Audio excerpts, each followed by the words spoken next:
Kamay mı? Ödül kaçıyorsun. Yengilce kan o. Hava yenilecek. Hava yengilce kuş alacak. Kaç koku yemeler var.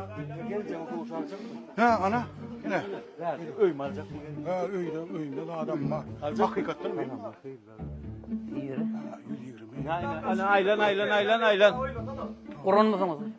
Ya bu bileme makete ulan. İş yerleri ha. He Kur'an mı? Anana. Kapçı ne? Aha. Vallahi. Geç sağ ol. Geç. Oho. Geç. Bunu ne var? Oh. Ay korsana. Evet diyecek koy. Turho. Ay koy umur yanlış da yıkıcıdan sen. Ay yıkayaktan geç ay bıraktan. Geçen ay. Oh. Karnını çekin. Geç. Ay karnın mıydın deneme lul kan ulu. Sen tarih yerler Girme son yerleri bu. Ay men ne öyle? Oh. Ne iyi. Çağışıklar gülüyacak artık lan. Hava. Ana. Hakiki kat koku eşki. Bu ne be gelinle. Gelin hava. Ne bak. Ne bu hem de. Hani. Hey. Ne mu seyret? Gülüm ha.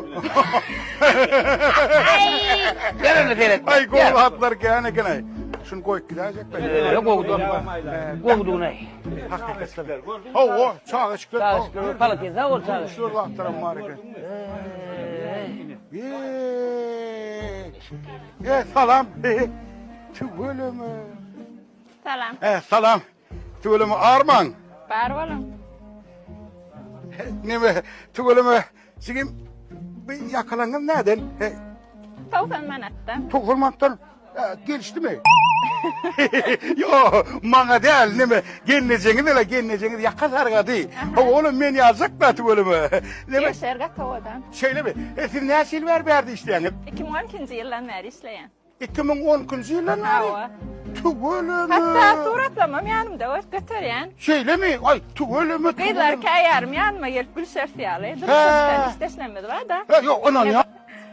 Tüvölümü. Ölmemek de mi o gönü? Ha mengde yani kene.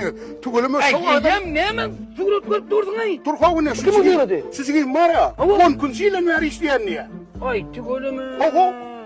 Salam bu ne deyin? Ho.